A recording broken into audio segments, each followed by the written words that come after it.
I saw a magnificent picture in a book called True Stories from Nature about the primeval forest. It was a picture of a boa constrictor in the act of swallowing an animal. Here is a copy of the drawing. In the book it said, boa constrictors swallow their prey whole without chewing it. After that, they are not able to move, and they sleep through the 6 months that they need for digestion.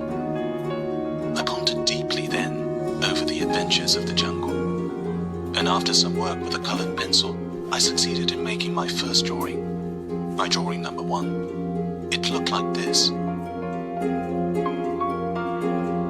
I showed my masterpiece to the grown-ups and asked them whether the drawing frightened them. But they answered, "Frightened? Why should anyone be frightened by a hat?" My drawing was not a picture of a hat. It was a picture of a boa constrictor digesting an elephant. But since the grown-ups were not able to understand it, I made another drawing. I drew the inside of the boa constrictor so that the grown-ups could see it clearly. They always need to have things explained. My drawing number 2 looked like this. The grown-ups' response this time was to advise me to lay aside my drawings of boa constrictors, whether from the inside or the outside, and devote myself instead to geography, history, arithmetic, and grammar. That is why, at the age of 6, I gave up what might have been a magnificent career as a painter. I had been disheartened by the failure of my drawing number 1 and my drawing number 2. Grown-ups never understand anything by themselves, and it is tiresome for children to be always and forever explaining things to them. So then I chose another profession and learned to pilot airplanes.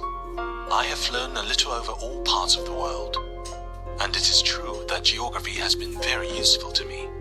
At a glance, I can distinguish China from Arizona. If one gets lost in the night, such knowledge is valuable.